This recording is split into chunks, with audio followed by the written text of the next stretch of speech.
안녕하세요. 미식축구 읽어주는 남자 미축남입니다.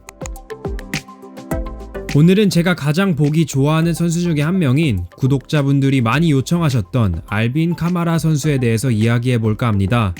95년생, 만 25살의 아직 젊은 선수로 올해 루키상과 3번의 프로볼 출전을 이미 경험한 실력이 뛰어난 선수인데요. 여러 대학교를 옮겨 다니다 테네시에서 뉴올린즈 세인츠에게 드래프트된 런닝백입니다. 키는 178에 몸무게 98kg 되는 선수인데 런닝백으로서 당연히 런닝 플레이도 잘하지만 와이드 리시버 못지않은 손을 가지고 있어서 다용도 런닝백으로 꾸준히 사용되고 있습니다. 아주 멋있는 그릴로 필드 위에서도 항상 스타일을 뽐내는 선수, 이렇게 뛰어난 미식축구 선수이자 독보적인 캐릭터를 자랑하는 알빈 카마라 선수에 대해서 한번 알아볼까요? 라이베리아인 어머니에게서 태어난 알빈 카마라 선수는 아버지라는 존재 없이 누나와 어린 시절을 보내야 했다고 합니다. 지금까지도 아버지에 대한 이야기는 입 밖으로 꺼내지 않는다고 하네요. 카마라의 어머니는 라이베리아 내전 때문에 미국으로 도피 이민을 가게 됐고 조지아 노크로스에서 알빈 카마라를 출산하게 됩니다. 이렇게 어려운 환경에서 자란 알빈 카마라는 노크로스 고등학교를 다니며 미식축구 선수 스타로 성장하게 되는데요.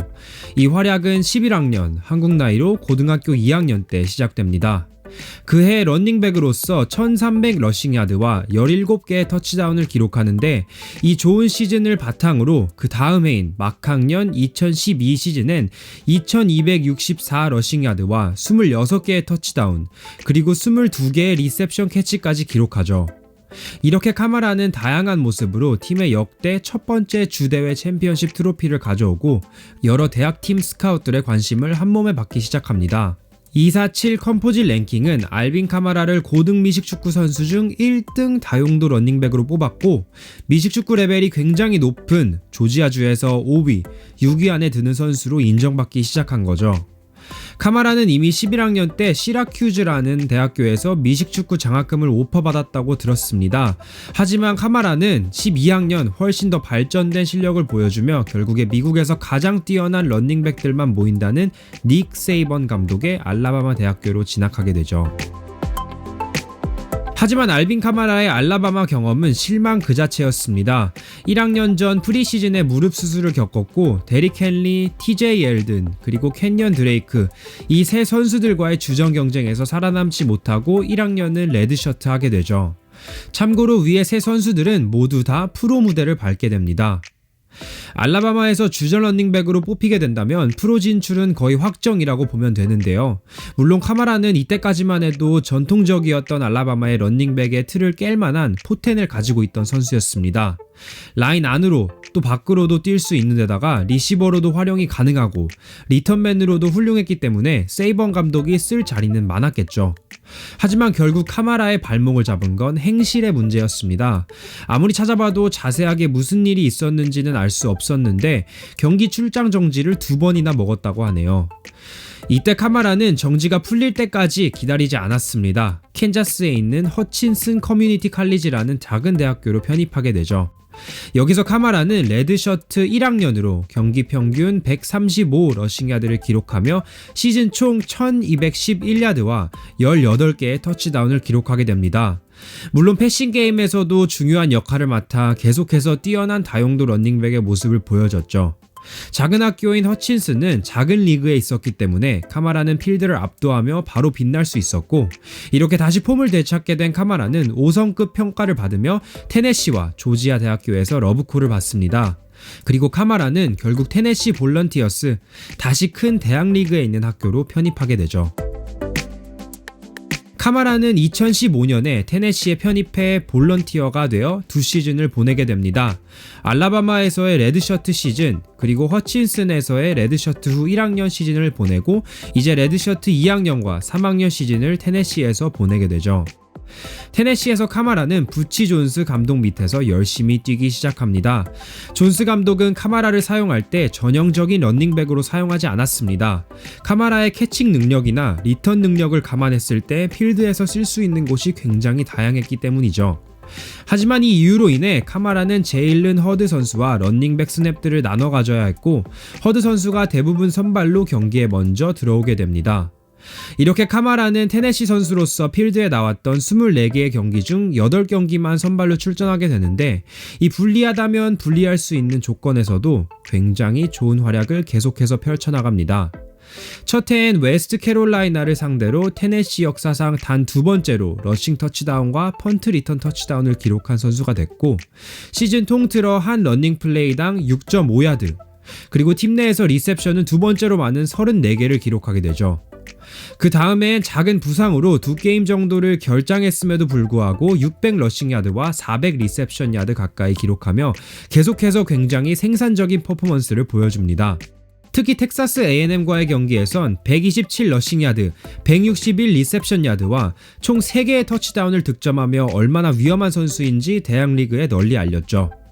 이렇게 다용도 런닝백으로 어려운 경쟁을 뚫고 프로 진출에 한 발자국 더 다가간 카마라 선수는 레드셔트 4학년으로 1년을 더 뛸 수 있었음에도 불구하고 프로 전향을 선언합니다.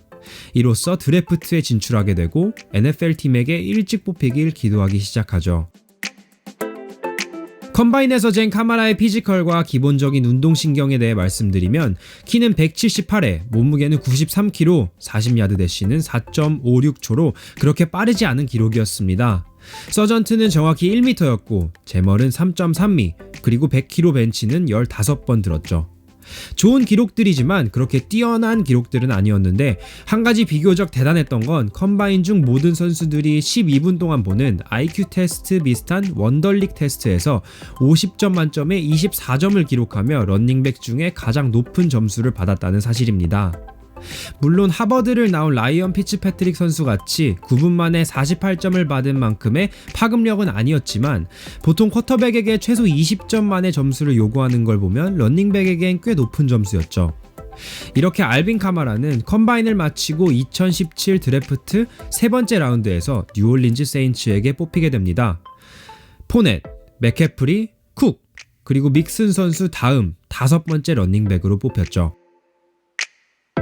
알빈 카마라는 3번째 라운드 런닝백 중 5번째로 뽑혔지만 그중 가장 생산적인 루키 시즌을 보내게 됩니다.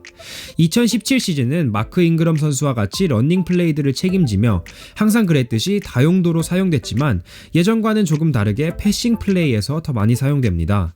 3번째 주에 캐롤라이나를 상대로 프로 커리어 첫 번째 터치다운 득점을 만들며 계속해서 좋은 모습을 보였는데요.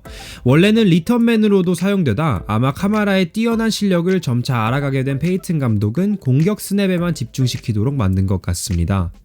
11번째 주엔 허셜워크 선수 다음 역사상 2번째로 500 러싱 야드와 500 리시빙 야드를 11주 만에 기록하게 되면서 미디어의 관심을 한몸에 받게 되죠. 루키 시즌 총 스크리미지 야드는 1500야드 이상 기록했고 700 러싱 야드와 800 리셉션 야드 이상 만들어내며 드루 브리스와의 완벽한 호흡을 자랑했습니다. 이해 마크 잉그럼과 같이 프로볼 로스터에 뽑히며 NFL 역사상 처음으로 한 팀에서 런닝백 2명이 같이 프로볼에 진출하게 되기도 합니다. 카마라는 이렇게 루키로서 다른 루키들보다 훨씬 더 앞서 나가는 모습을 보여주며 올해의 루키 공격수상을 받게 되는데요. 더 대단한 건 1년 차인 카마라를 다른 선수들이 리그 탑 20번 선수로 뽑았다는 사실이죠. 미디어의 투표를 받아 상을 받은 것도 대단하지만, 텃세가 엄청날 것 같은 이 건장한 남자들의 리그에서 프로 무대에 진출하자마자 인정받았다는 것이 정말 신기한 것 같습니다. 카마라는 2년차, 3년차가 되면서 저렇게 대단했던 루키 성적을 반복합니다. 2018년도엔 또다시 700, 800 이상의 시즌을 보내게 되는데, 루키 시즌과는 살짝 다른 900 가까이 되는 러싱 야드와 700 리셉션 야드를 기록합니다. 시즌 초반 마크 잉그럼 선수의 4게임 정지로 런닝백 책임을 혼자서 캐리하느라 러싱 시도와 야드가 확연히 늘었죠. 하지만 카마라는 계속해서 다용도로 생산적인 모습을 보이며 커리어 첫 20경기 만에 1000 러싱 야드와 1000 리셉션 야드를 넘겨버립니다. 리그 역사상 최초로 이루어진 기록이기도 하죠. 2019 시즌엔 터치다운과 야드 수가 줄긴 하지만 발목과 무릎 부상 문제로 2경기에 나오지 않는 걸 감안하면 역시 좋은 모습을 보였습니다. 제가 이 선수에 대해 리서치하면서 신기했던 사실은, 카마라는 자신의 프로 커리어 첫 3시즌에 각각 정확히 81개의 패스를 잡았다는 사실이었습니다. 그냥 우연의 일치일 테지만 그래도 카마라가 얼마나 꾸준히 드류 브리스의 패스를 잡는지 보여주는 스탯이기도 했죠. 이렇게 뉴올린스를 위해 열심히 뛴 카마라는 2020 시즌 킥오프 직전에 보상을 받게 됩니다. 루키 계약을 지나 이제 5년 800억 원 가까이 되는 재계약을 성사시키게 되죠.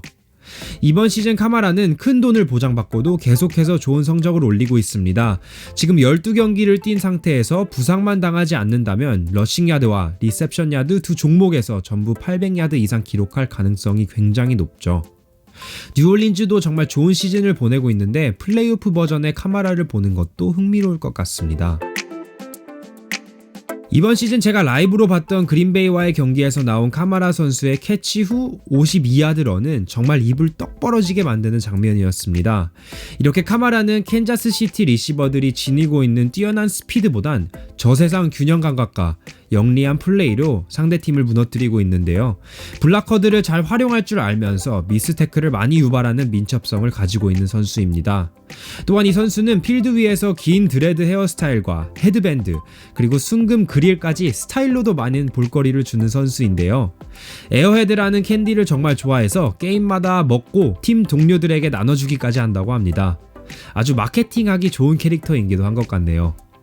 이번 선수 이야기로는 알빈 카마라 선수에 대해서 알아봤는데요. 흥미로우셨다면 구독과 좋아요 눌러주시고 전 다음에 더 흥미로운 이야기로 찾아뵙겠습니다. 안녕히 계세요.